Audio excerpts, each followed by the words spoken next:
দা Bengali টিউশনে তোমাদের সকলকে স্বাগত। আমি শুভময়। আজ তোমাদের শরৎচন্দ্রের লেখা মহেশ ছোট গল্পের বিষয়বস্তু এবং এমসিকিউ প্রশ্ন উত্তর নিয়ে আলোচনা করছি। এই মহেশ গল্পটি বিহার টেটের অন্তর্গত।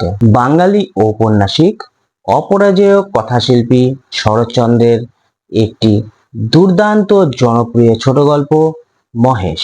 মহেশ গল্পে মহেশ হলো গফুর মিয়ার অত্যন্ত আদরের একটি ষাঁড়, যেই ষাঁড়কে সে সন্তানের মতো প্রতিপালিত করেছিল।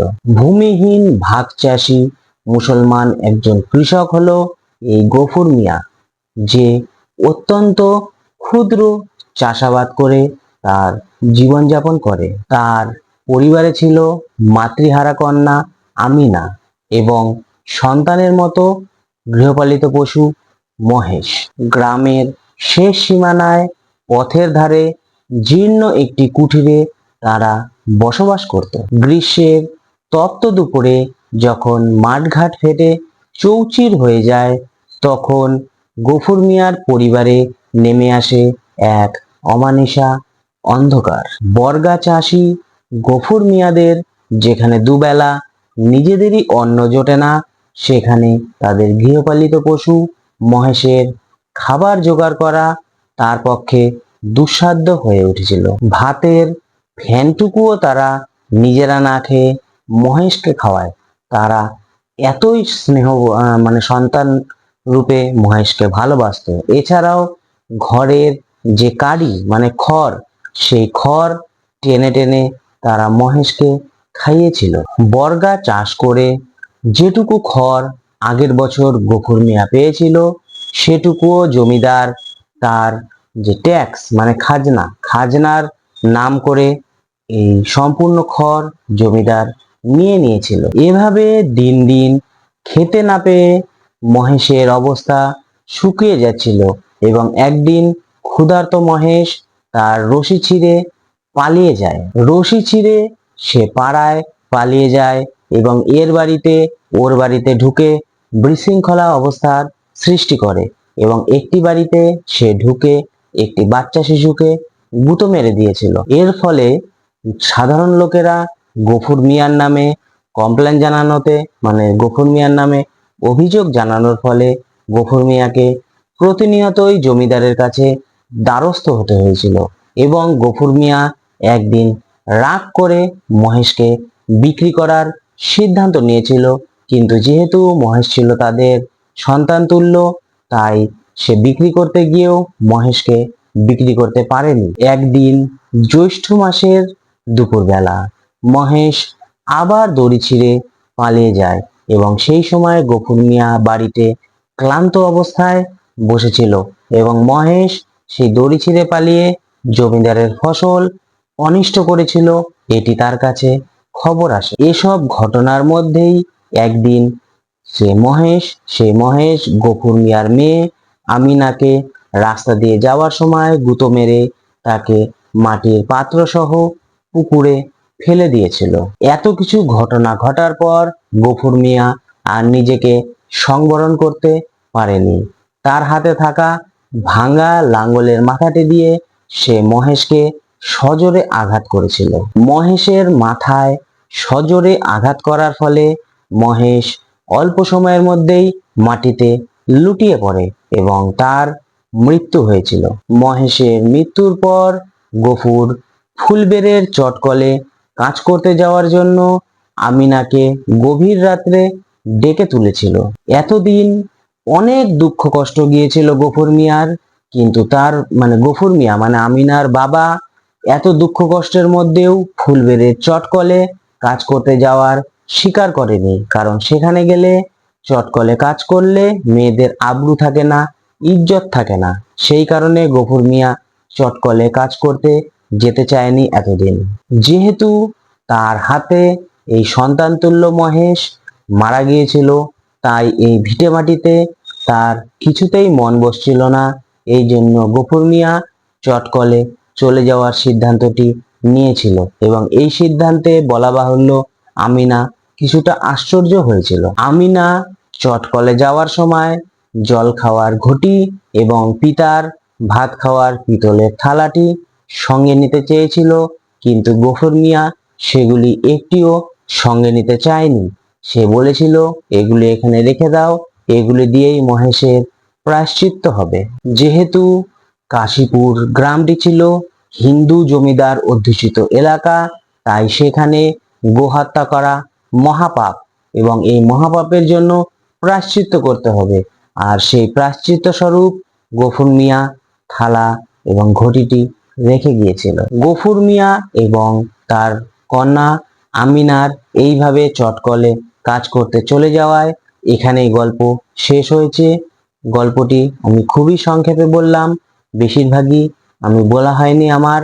আর এরপর আমরা এই গল্পের এমসিকিউ প্রশ্নোত্তর নিয়ে আলোচনা করব। শরৎচন্দ্র চট্টোপাধ্যায়ের জন্ম ও মৃত্যুসালটি কী? উত্তর: জন্ম 15ই সেপ্টেম্বর 1876 খ্রিস্টাব্দ এবং মৃত্যু 16ই জানুয়ারি 1938 খ্রিস্টাব্দ। শরৎচন্দ্র চট্টোপাধ্যায়ের পৈতৃক নিবাস কোথায় ছিল? উত্তর: হুগলি জেলার দেবানন্দপুর গ্রামে। শরৎচন্দ্রের পিতা ও মাতা কে ছিলেন? উত্তর: পিতা মতিলাল চট্টোপাধ্যায় ও মাতা ভুবনমোহিনী দেবী। শরৎচন্দ্রের মহেশ গল্পটি কোন পত্রিকায় প্রকাশিত হয়? উত্তর: 1329 বঙ্গাব্দের মানে 1922 খ্রিস্টাব্দে বঙ্গবাণী পত্রিকায় আশ্বিন সংখ্যায় মহেশ গল্পটি প্রকাশিত হয়। এই বছরে পল্লীশ্রী পত্রিকায় আশ্বিন সংখ্যাতেও মহেশ গল্পটি প্রকাশিত হয়েছিল। মহেশ গল্পটি পরবর্তীকালে কোন গল্পগ্রন্থে সংকলিত হয়? উত্তর: হরিলক্ষ্মী নামক গল্পগ্রন্থে। হরিলক্ষ্মীর প্রকাশকাল 13ই মার্চ 1926 খ্রিস্টাব্দ। হরিলক্ষ্মী বইটিতে 3টি গল্প ছিল। গল্পগুলি হল হরিলক্ষ্মী, মহেশ ও অভাগীর স্বর্গ। মহেশ গল্পের ঘটনাস্থল কোন গ্রাম? উত্তর: কাশীপুর গ্রাম। ওরে ও গফরা, বলি ঘরে আছিস? বক্তা কে? বক্তা কাকে উদ্দেশ্য করে একথা বলেছে? উত্তর: বক্তা হলেন তর্করত্ন। বক্তব্যটি গফুরজোলার উদ্দেশ্যে বলা হয়েছিল। গফুরজোলার মেয়েটির নাম কি? তার বয়স কত? উত্তর: গফুরজোলার মেয়ের নাম ছিল আমিনা। আমিনার বয়স বছর 10। সাত করে আবার নাম রাখা হয়েছে মহেশ। বক্তাকে? কার নাম মহেশ? উত্তর: বক্তা হলেন তর্করত্ন। গফুরজোলার পালিত গরুর নাম ছিল মহেশ। মহেশ, তুই আমার ছেলে। তুই আমাদের 8 সন প্রতিপালন করে বুড়ো হয়েছিস।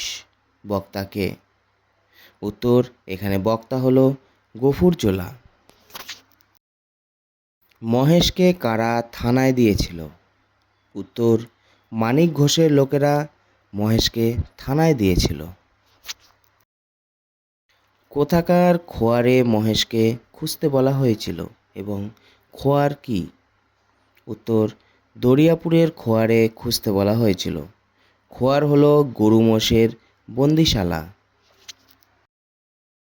গফুর 1 টাকার জন্য পিতলের থালাটি কার কাছে বন্ধক রাখে?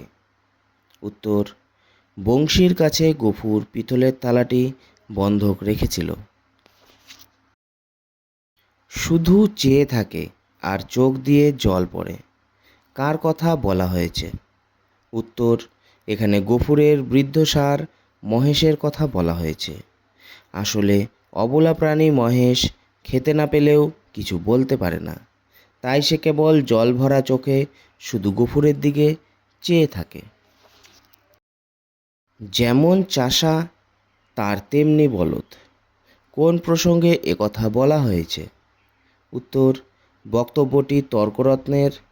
অভুক্ত মহেশ চালকলার পুটুলি নিয়ে দাঁড়িয়ে থাকা তর্করত্নের শিং নেড়ে এগিয়ে এলে তর্করত্ন যেহেতু বিরক্ত হন, সেহেতু গফুর তাকে জানায় যে এক মুঠো খেতে চায় মহেশ। গফুরের এই আধিক্যতা দেখেই বক্তা প্রশ্নোদ্ধৃত উক্তিটি করেছিলেন, তোরা তো রাম রাজত্বে বাস করিস, ছোট লোক কি না, তাই তার নিন্দে করে মরিস। বক্তাকে রাম রাজত্ব বলতে এখানে কি বোঝানো হয়েছে? উত্তর, বক্তা হলেন তর্করত্ন। রাম রাজত্ব বলতে যে শাসনে মানুষ সুখ শান্তিতে বসবাস করে সেই রাজত্বই রাম রাজত্ব। দুঃখের দিনে এটুকুও যে নষ্ট করা যায় না, এই 10 বছরের মেয়েটাও তাহা বুঝিয়াছে।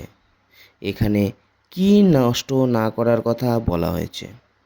উত্তর, অভাব অনটনের দিনে ভাতের ফ্যানটুকুও নষ্ট না করার কথা বলা হয়েছে। এই বস্তুটির ওজন ইত্যাদি বংশীর সুপরিচিত। বস্তুটি কি? উত্তর, বস্তুটি হলো গফুরের ভাত খাওয়ার সেই পিতলের থালাটি, যা বছর দুয়েকের মধ্যে প্রায় 5 বার সে বংশীর কাছে বন্ধক রেখেছিল। গফুর হাত বাড়াইয়া গ্রহণ করিয়া তেমনি নিঃশব্দেই বসিয়া রহিল। কি গ্রহণের কথা বলা হয়েছে? উত্তর, বুড়াগোছের এক মুসলমানের কাছ থেকে গফুরের 10 টাকার নোট গ্রহণের কথা বলা হয়েছে। আমার জিনিস আমি বেচব না। কোন জিনিস বক্তা না বেচতে চেয়েছে? উত্তর, গফুরের আদরের ষাঁড় মহেশকে বিক্রি করার জন্য অগ্রিম 2 টাকা নেবার পরেও গফুর মত পরিবর্তন করে এবং জানিয়ে দেয় সে মহেশকে বেচবে না। মহারানীর রাজত্বে কেউ কারো গোলাম নয়, একথা বলার কারণ কি? উত্তর, জমিদারি অত্যাচারে জর্জরিত গফুর তৎকালীন পরাধীন ভারতবর্ষের সর্বশক্তিমান প্রভু মহারানীর নাম করে নিজের মানসিক নিরাপত্তা লাভ করতে চেয়েছিল। পিতা ও কন্যার মাঝখানে এই যে একটু ছলনার অভিনয় হইয়া গেল, ছলনাটি কি? উত্তর, গফুর নিজের জ্বরের কথা বলে নিজের মুখের ভাত আমিনাকে বলে মহেশের মুখে তুলে দিতে চায়। বাবার এই ছলনার অভিনয় আমিনা বুঝতে পারে, তাই লেখক বলেছেন পিতা ও কন্যার মাঝে একটি ছলনার অভিনয় হইয়া গেল। আমাদের মহেশ যে মরে গেল, মহেশ মরে গেল কেন? উত্তর, দিকবিদিক জ্ঞানশূন্য গফুর লাঙ্গলের ফলা দিয়ে মহেশের মাথায় সজোরে আঘাত করায় মহেশ মরে গেল। ওসব থাক না, ওতে আমার মহেশের পাচ্চিত্তির হবে। ওসব বলতে কি বোঝানো হয়েছে? উত্তর, এখানে ওসব বলতে জল খাবার ঘটি এবং গফুর জোলার ভাত খাবার পিতলের থালাটিকে বোঝানো হয়েছে। গফুর কোথায় কাজ করতে যাওয়ার কথা কন্যাকে শুনিয়েছে? উত্তর, ফুলবেড়ের চটকলে। গফুর কয় বিঘা জমি ভাগে চাষ করত? উত্তর, 4 বিঘা জমি ভাগে চাষ করত। মহেশ গল্পে কোন 2 মাসের উল্লেখ আছে? উত্তর, মহেশ গল্পে বৈশাখ ও জ্যৈষ্ঠ মাসের উল্লেখ আছে। নক্ষত্র খচিত কালো আকাশে মুখ তুলিয়া বলিল, কি বলেছিল? উত্তর, আল্লাহ আমাকে যত খুশি সাজা দিও, কিন্তু মহেশ আমার তেষ্টা নিয়ে মরেছে। তার চরে খাবার এতটুকু জমি কেউ রাখেনি। যে তোমার দেওয়া ঘাস মাঠের ঘাস, তোমার দেওয়া তেষ্টার জল তাকে খেতে দেয়নি, তার কসুর তুমি যেন কখনো মাপ করো না। তার কসুর তুমি যেন কখনো মাপ করো না। কসুর শব্দের অর্থ কী? উত্তর, কসুর শব্দের অর্থ হলো অপরাধ। মহেশ গল্পটি প্রথম প্রকাশিত হয় যে পত্রিকায়? অপশনগুলি হলো সাধনা, সবুজপত্র, বঙ্গবাণী। সঠিক উত্তর বঙ্গবাণী পত্রিকায়। মহেশ গল্পটি বঙ্গবাণীর যে সংখ্যায় প্রকাশিত হয়েছিল? অপশানগুলি হলো আশ্বিন, কার্তিক, অগ্রহায়ণ। সঠিক উত্তর আশ্বিন সংখ্যায়। যে সালে বঙ্গবাণী পত্রিকায় মহেশ গল্পটি প্রথম প্রকাশিত হয়? অপশানগুলি হলো 1327 সালে, 1328 সালে, 1329 সালে। সঠিক উত্তর 1329 সালে। বঙ্গবাণী ছাড়াও যে পত্রিকায় সেই সময় গল্পটি স্থান পেয়েছিল? অপশানগুলি হলো সাধনা, পল্লীশ্রী, বসুমতী। সঠিক উত্তর পল্লীশ্রী পত্রিকায়। মহেশ গল্পটি শরৎচন্দ্রের যে গল্পগ্রন্থের অন্তর্গত? অপশানগুলি হলো হরিলক্ষ্মী, বিন্দুর ছেলে ও অন্যান্য, মেজদিদি। সঠিক উত্তর হরিলক্ষ্মী। মহেশ গল্পটি যে কটি পরিচ্ছেদে বিভক্ত ছিল? অপশানগুলি হলো 2টি, 3টি, 4টি। সঠিক উত্তর 3টি পরিচ্ছেদে বিভক্ত ছিল। মহেশ গল্পে উল্লিখিত গ্রামের নাম কি? অপশানগুলি হলো বকুলপুর, লাভপুর, কাশীপুর। সঠিক উত্তর কাশীপুর। যে মাসে মহেশ গল্পটির শুরুর সময়কাল? অপশানগুলি হলো বৈশাখ মাস, জ্যৈষ্ঠ মাস, আষাঢ় মাস। সঠিক উত্তর বৈশাখ মাস। মহেশ গল্পে উল্লিখিত ব্রাহ্মণের নাম কি? অপশানগুলি হলো তর্কচূড়ামণি, তর্ক পঞ্চানন, তর্করত্ন। সঠিক উত্তর তর্করত্ন। মহেশ গল্পে মহেশ একটি? অপশানগুলি হলো গরু, ষাঁড়, বাঘ। সঠিক উত্তর ষাঁড়। মহেশ গল্পে যিনি মহেশের মালিক? অপশানগুলি হলো জমিদার, তর্করত্ন, গফুর। সঠিক উত্তর গফুর। গফুর জোলার মেয়ের নাম কি? অপশানগুলি হলো আমিনা, নার্গিস, ফতেমা। সঠিক উত্তর আমিনা। আমিনার বয়স কত? অপশানগুলি হলো 9 বছর, 10 বছর, 11 বছর। সঠিক উত্তর 10 বছর। গফুর জোলা যে নামে তর্করত্নকে সম্ভাষণ করেছিল? অপশানগুলি হলো ঠাকুর, বাবা ঠাকুর, ঠাকুর মশাই। সঠিক উত্তর বাবা ঠাকুর। গফুর জমিদারের কাছে যত পণ খড় বিচুলি চেয়েছিল? অপশানগুলি হলো 10 পণ, 9 পণ, 8 পণ। সঠিক উত্তর 10 পণ। গফুর যে পরিমাণ জমি ভাগে চাষ করে? অপশানগুলি হলো 2 বিঘা, 3 বিঘা, 4 বিঘা। সঠিক উত্তর 4 বিঘা। গফুরের কথা অনুযায়ী পরপর যত বছর আজন্মা বা খরা গেছে? অপশানগুলি হলো 2 সন, 3 সন, 4 সন। সঠিক উত্তর 2 সন। তর্করত্নের কাছে গফুর যত কাহন খড় ধার চেয়েছিল? অপশানগুলি হলো 3 কাহন, 2 কাহন, 4 কাহন। সঠিক উত্তর 2 কাহন। গফুর তর্করত্নের বাড়িতে যে কটি খড়ের গাদা দেখে এসেছে? অপশানগুলি হলো 3টি, 2টি, 4টি। সঠিক উত্তর 4টি। মহেশকে গফুর যত বছর পালন করেছে? অপশানগুলি হলো 6 বছর, 7 বছর, 8 বছর। সঠিক উত্তর 8 বছর। যে বা যিনি মহেশকে থানায় দিয়েছিল? অপশানগুলি হলো জমিদার, মানিক ঘোষ, তর্করত্ন। সঠিক উত্তর মানিক ঘোষ। যে খোয়ারে মহেশ বন্দি ছিল? অপশানগুলি হলো দরিয়াপুর, কাশীপুর, উলাপুর। সঠিক উত্তর দরিয়াপুর।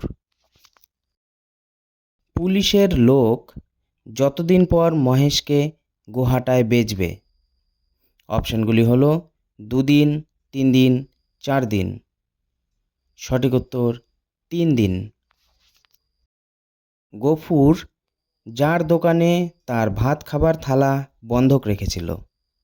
অপশানগুলি হলো বংশী, মানিক ঘোষ, হরিদাস। সঠিক উত্তর বংশী।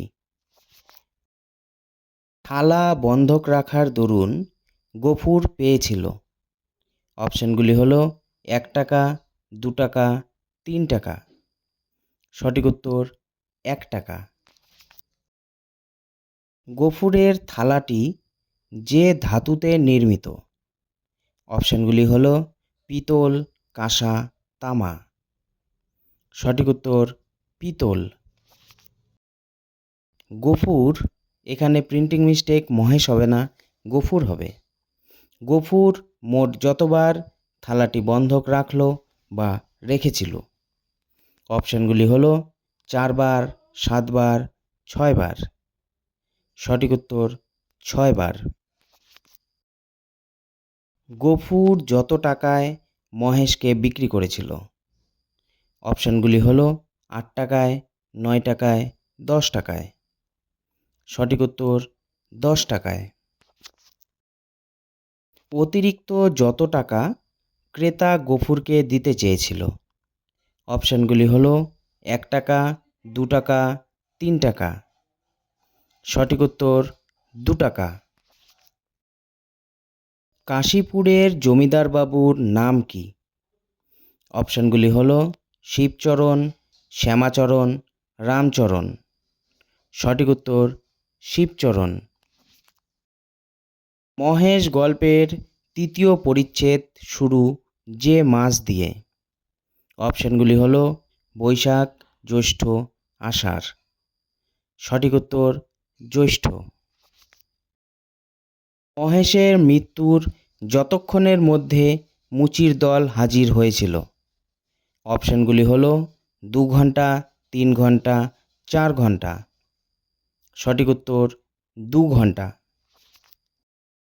গ্রাম ছেড়ে গফুর রাতের অন্ধকারে যেখানকার চটকলে কাজের উদ্দেশ্যে রওনা দিয়েছিল? অপশানগুলি হলো চাপাবেড়ে, ফলবেড়ে, ফুলবেড়ে। সঠিক উত্তর ফুলবেড়ে। মহেশ গল্পে উল্লিখিত গ্রামের নাম কি? অপশানগুলি হলো উলাপুর, দেবীপুর, কাশীপুর। সঠিক উত্তর কাশীপুর। মহেশ গল্পে পরিচ্ছেদ সংখ্যা? অপশানগুলি হলো 2টি, 3টি, 4টি। সঠিক উত্তর 3টি। মহেশকে যে থানায় দিয়েছিল? অপশানগুলি হলো তর্করত্ন, জমিদার, মানিক ঘোষ। সঠিক উত্তর মানিক ঘোষ। বুড়ো গোছের মুসলমান মহেশকে কেনার জন্য কত টাকা বায়না দিয়েছিল? অপশানগুলি হলো 1 টাকা, 3 টাকা, 2 টাকা। সঠিক উত্তর 2 টাকা। গফুর আমিনাকে নিয়ে কোথায় কাজ করতে চলে যায়? অপশানগুলি হলো কাশীপুরের কারখানায়, ফুলবেড়ের তাঁতকলে, ফুলবেড়ের চটকলে। সঠিক উত্তর ফুলবেড়ের চটকলে। গফুর মহেশকে কত বছর ধরে প্রতিপালন করছে? অপশানগুলি হলো 6 বছর, 7 বছর, 8 বছর। সঠিক উত্তর 8 বছর। গফুর বাড়ির সামনে যে গাছের ছায়ায় তর্করত্ন দাঁড়িয়েছিল? অপশানগুলি হলো আম গাছ, শিশু গাছ, পিটালি গাছ। সঠিক উত্তর পিটালি গাছ।